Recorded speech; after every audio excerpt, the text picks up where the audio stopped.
Hi everyone, my name is Amanda Johnson, and for my career presentation, I wanted to talk to you about becoming a victim/witness advocate coordinator.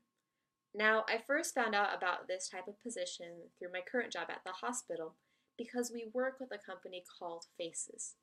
Now, FACES deals with individuals who have been sexually or physically abused in any way.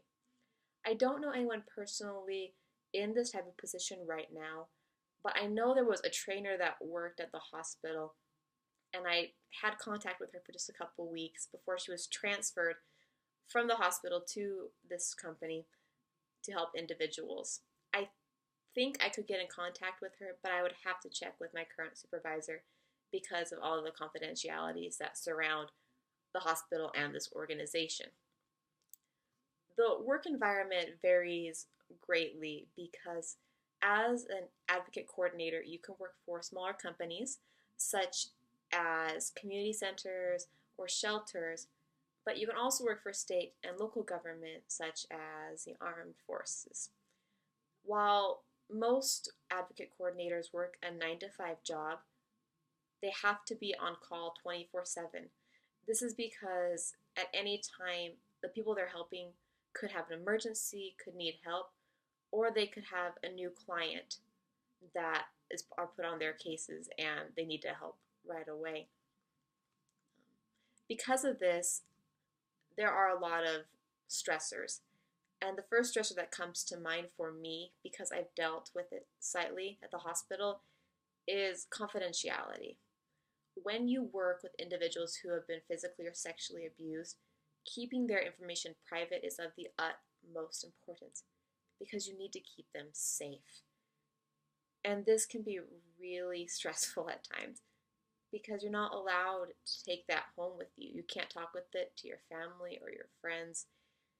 So, learning to show compassion to the individuals you're helping to help them understand that you care for them, but also being able to distance yourself in a way so you can leave it at work can be a stressful balancing act.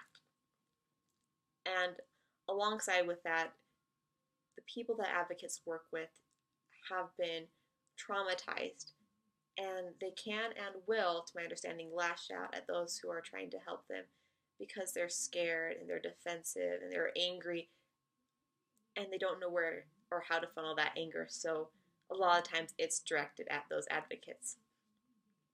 Typical benefits, I couldn't find a lot of information because most advocates start out as volunteers. And as volunteers, they're not paid, and along with that, they don't receive benefits.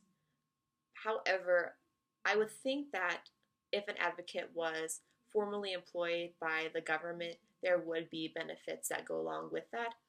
I just couldn't find any specific information on the internet. Along with benefits is, of course, salary. And because the work environment varies greatly, as mentioned before, the salary does as well. But I wasn't able to find any hard numbers from the Bureau of Labor Statistics, but they did have a position called a human service advocate, which performs similar tasks, and they make around an average of $30,000 a year starting out. And I did find a current position available in Minnesota for a victim witness coordinator, which pays around $45,000 to $70,000 annually. That did seem a little bit high for other positions that I found, but on Indeed.com today, they listed that a victim advocate coordinator makes around $56,000 once they have gained experience. So, with all that in mind, I feel comfortable saying that a victim/witness advocate coordinator can make starting out around $30,000 and ending somewhere around $56,000 once they've gained that experience. The type of jobs, or the job tasks, I should say, that are performed daily are helping victims create an emergency escape plan, helping them fill out legal documentations and informing them of their rights, accompanying them to legal proceedings, developing and maintaining documents and case notes, informing them if their aggressor has escaped or been paroled from prison, and overall just performing health risks and helping that individual get treatment as needed. The education requirements for this job are very greatly. I know I've said that a lot, but that is what I found out about this job.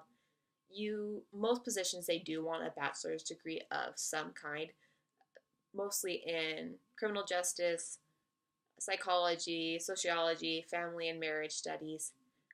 But there are times where they'll hire people with absolutely no experience and train them themselves under someone who's been there for a long time. And once they feel they have gained adequate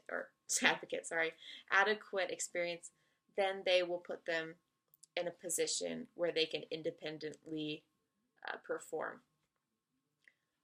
So, what are the requirements? Varies greatly.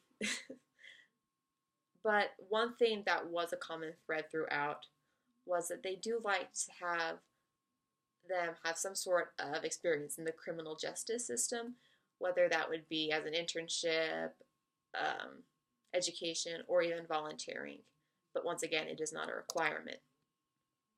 Lastly, I found that the job growth for this profession is around 11% estimated by 2024.